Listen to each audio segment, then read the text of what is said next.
Baik, selamat pagi, selamat siang, dan selamat malam.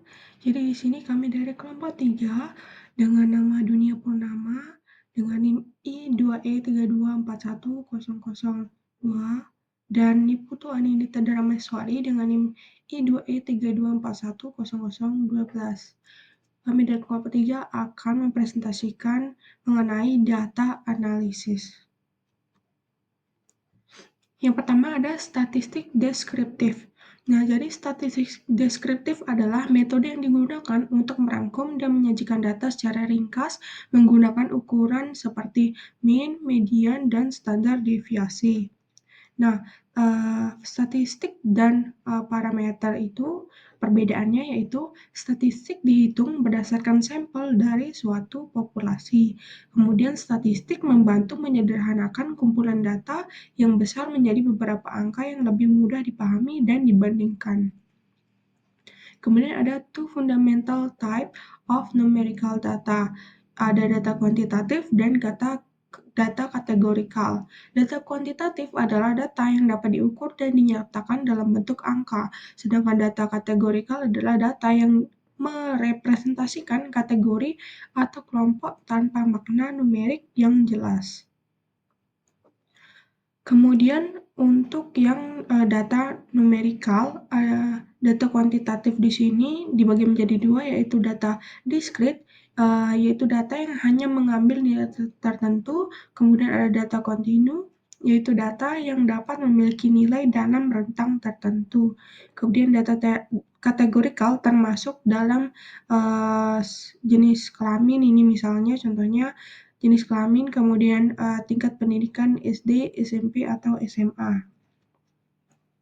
Kemudian ada teknik untuk men-summarizing kuantitatif data. Ada dalam bentuk polygon frekuensi, bisa lihat pada gambar, yaitu grafik yang menghubungkan titik-titik yang mewakili frekuensi suatu kelas dalam distribusi data.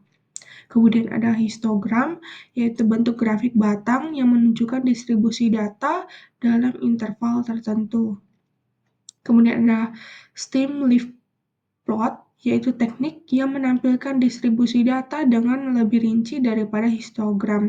Nah, bisa dilihat contohnya di sini ada MATQUIZScore, di mana stem atau batangnya itu angka pertama dari leaf-nya atau daunnya setelah koma yang leaf ini.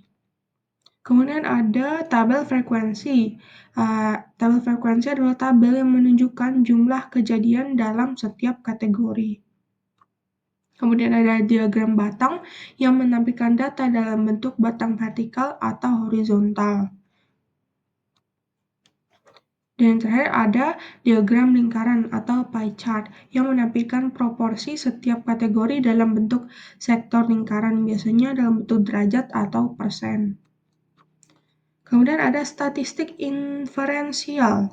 Statistik inferensial adalah cabang statistik yang memungkinkan peneliti untuk membuat kesimpulan atau prediksi mengenai suatu populasi berdasarkan data dari sampel. Kemudian tujuannya adalah menggeneralisasikan hasil penelitian dari sampel ke populasi yang lebih luas. Kemudian di sini ada logika statistik inferensial, ada namanya sampling error. Nah, di sini sampling error mengacu pada perbedaan antara statistik sampel dan parameter populasi yang sebenarnya. Nah, misalkan di sini kita punya data banyak wanita dari berbagai usia. Misalnya kita ingin mengambil 2 sampel masing-masing, tiga siswa wanita ini dari beberapa populasi dan mengukur tinggi badan. Nah, di sini kita peroleh ada 1, 2, 3, 4 sampel yang kita ambil, di mana 3 dari mereka ini kan berbeda-beda jumlah tingginya. Nah, itu menyebabkan sampling error karena tidak semua rata-rata dari sampel yang diambil di sini mewakili seluruh populasinya. Kemudian ada SEM atau Standard Error of Mean. Nah, di sini adalah ukuran yang menunjukkan seberapa besar penyebaran nilai rata-rata sampel dari rata-rata populasi yang sebenarnya. Nah, SM dapat dihitung dengan menggunakan rumus sederhana yang membutuhkan deviasi standar populasi dan ukuran sampel.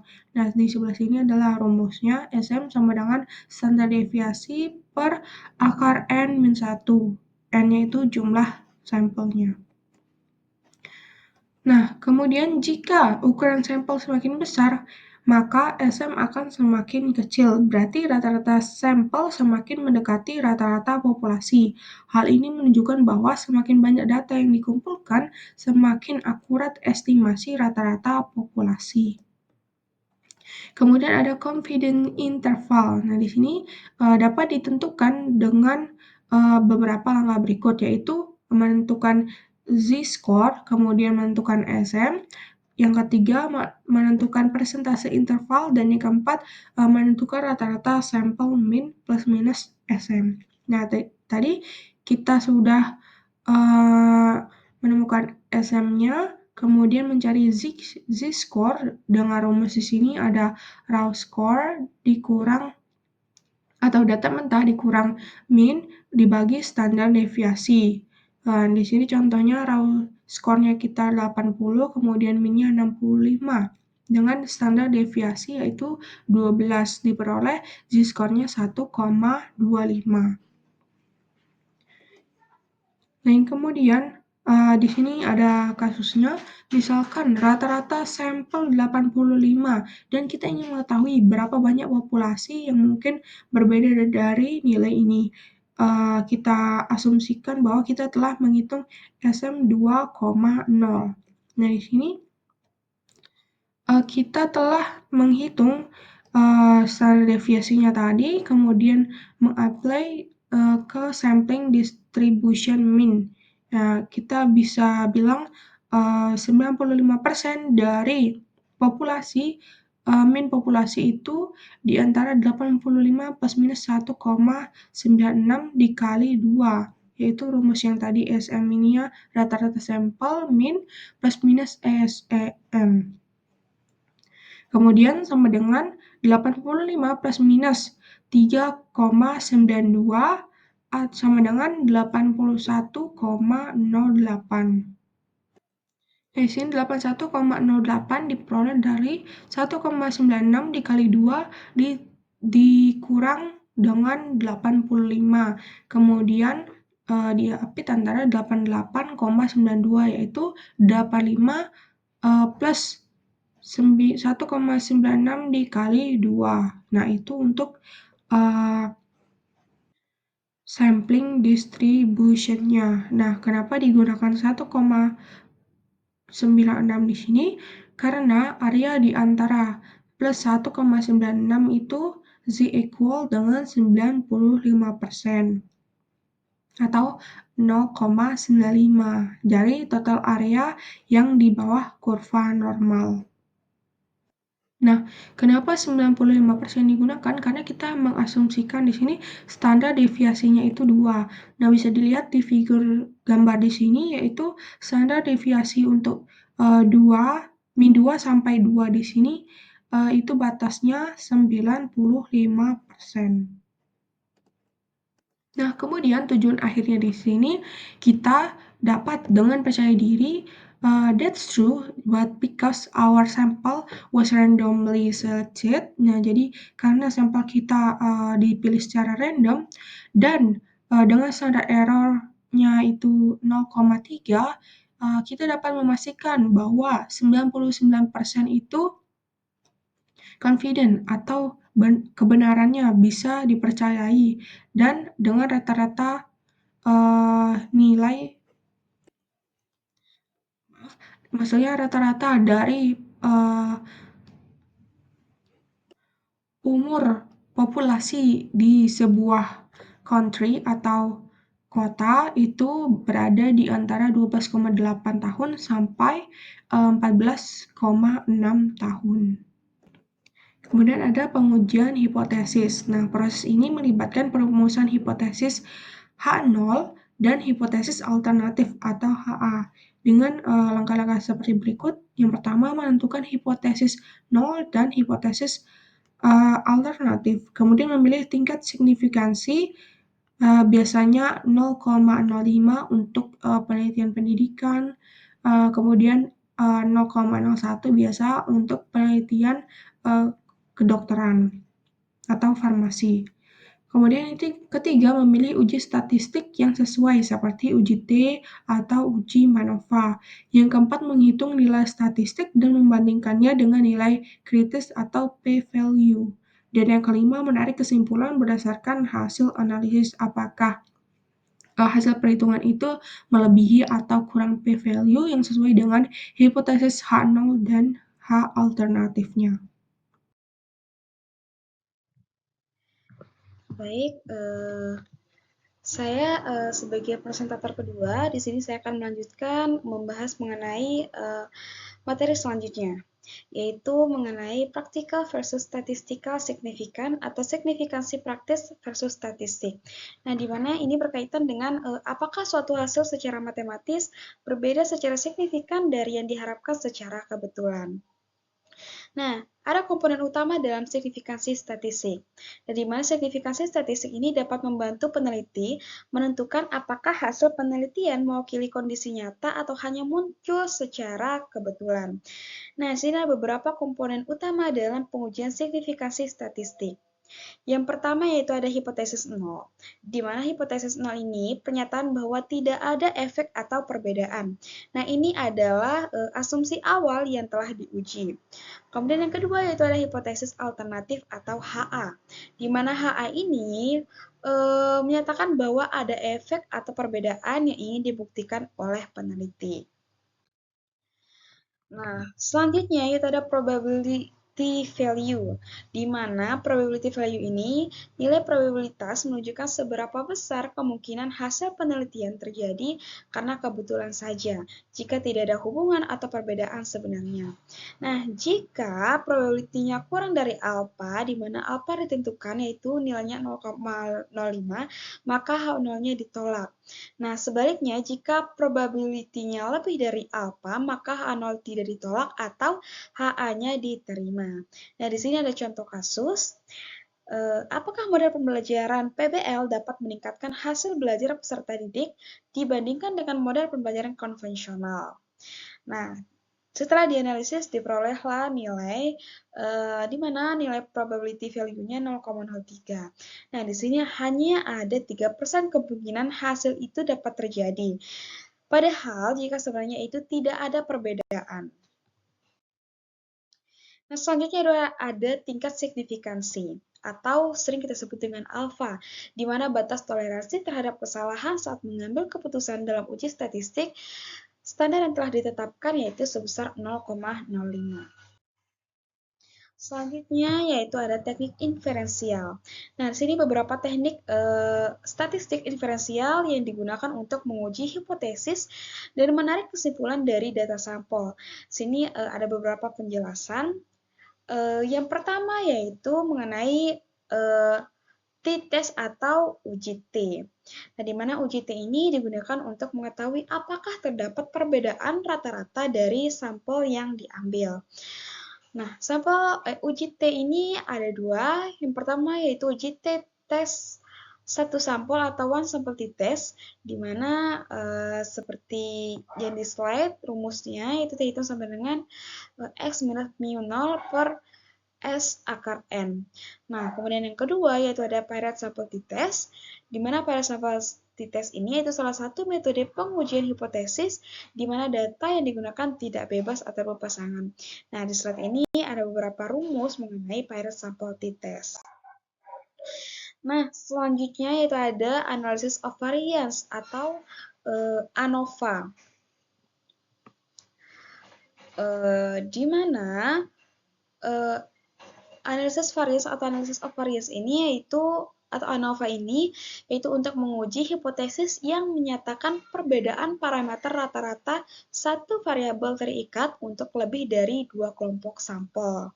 Nah, di sini ada dua contoh atau jenis ANOVA, itu one way ANOVA atau ANOVA satu jalur, di mana ANOVA satu jalur ini menganalisis varian satu jalur hanya terdiri atas satu faktor dengan dua atau lebih level.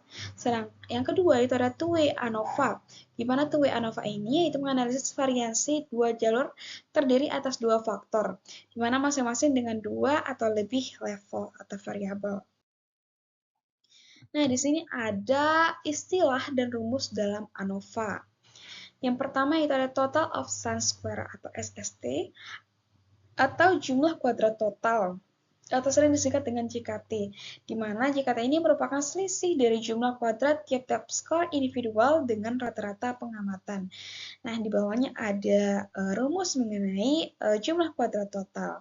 Selanjutnya itu ada sum square between atau SSB, atau jumlah kuadrat kolom, atau singkatan dengan JKK, di mana jumlah kuadrat antar kolom rumusnya yaitu seperti yang di slide. Selanjutnya jenis istilah selanjutnya adalah sum square within atau SSW, atau jumlah kuadrat galat atau GKG. Nah, selanjutnya yaitu ada derajat kebebasan untuk JKT per DB total. Selanjutnya ada derajat kebebasan untuk JKK per DB antar kelompok dan derajat kebebasan untuk JKG per DB dalam kelompok. Nah, di mana F hitung jika F hitung itu kurang dari F tabel, maka H0-nya diterima atau rata-rata kedua perlakuan tidak berbeda secara signifikan. Nah, sebaliknya jika F hitung lebih dari F tabel, maka H0 ditolak dan H-nya diterima atau rata-rata kedua perlakuan berbeda secara signifikan. Dan di sini ada tabulasi data mengenai ANOVA, bisa dilihat di slide. Di sana ada sumber keragaman, ada jumlah kuadrat, derajat bebas, kuadrat tengah, dan F hitung. Nah, selanjutnya yaitu ada chi-square.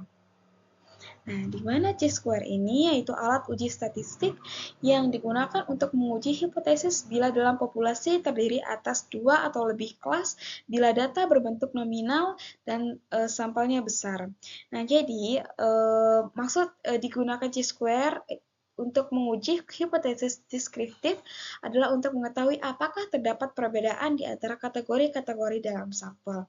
Nah, di sini ada rumus mengenai chi-square, di mana X kuadrat itu chi kuadratnya, F0 itu frekuensi yang diperoleh dari hasil observasi sampel atau frekuensi observasinya, dan FH-nya ini yaitu frekuensi yang diharapkan dalam sampel sebagai pencerminan dari frekuensi yang diharapkan dalam populasi atau frekuensi harapan.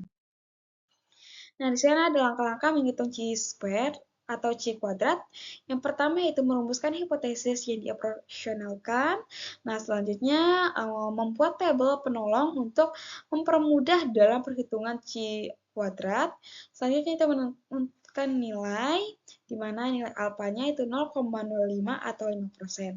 Nah, untuk langkah selanjutnya itu menentukan derajat kebebasan atau DK dengan rumus derajat kebebasan sama dengan jumlah baris 1 per jumlah kolom. Untuk yang terakhir yaitu membuat kesimpulan dengan membandingkan C kuadrat pada tabel dengan C kuadrat hitung. Bila F hitung kurang dari F tabelnya, maka H0-nya diterima atau HA-nya ditolak. Jika F hitungnya lebih dari F tabel, maka H0-nya ditolak dan HA-nya diterima. Nah, selanjutnya ada correlation and regression, di mana correlation atau korelasi. Ini untuk mengukur kekuatan dan arah hubungan antar dua variabel. Sini ada jenis hubungan di mana positif semakin banyak belajar. Di sini contohnya yang positif itu semakin banyak belajar maka semakin tinggi nilai ujian. Kemudian jenis korelasi yang negatif itu semakin banyak waktu di media sosial maka semakin rendah nilai ujian. Nah, selanjutnya ada common inferential error atau kesalahan inferensial. Di sini ada beberapa tipe dalam kesalahan inferensial. Yang pertama itu tipe 1 error, di mana terjadi ketika hipotesis 0 ditolak. Nah, pada tingkat kesalahan ini ditentukan oleh alfanya misalnya 0,5, di mana dapat mengklaim bahwa ada efek padahal sebenarnya tidak ada. Nah, kemudian yang kedua ada tipe 2 error, di mana tipe 2 error ini terjadi ketika hipotesis 0 gagal ditolak. Nah, jadi terjadinya tipe 2 error ini biasanya karena ukuran sampelnya kecil, kemudian variabilitas datanya tinggi, dan uji yang kurang sensitif. Nah, selanjutnya itu ada statistical power atau daya uji statistik, di mana kemampuan sebuah uji statistik untuk mendeteksi perbedaan nyata jika memang ada. Pada daya uji statistik ini, daya uji biasanya diinginkan itu harus lebih dari 0,80 atau 80%. Nah, nilai ini tuh meningkat dengan ukuran sampel yang lebih besar, kemudian ukuran efeknya yang lebih besar, dan menggunakan desain penelitian yang tepat. Mungkin itu saja pemaparan materi dari saya selaku presentator kedua. Mungkin saya tutup presentasi dari kelompok 3. Lebih kurangnya kami mohon maaf. Wassalamualaikum warahmatullahi wabarakatuh.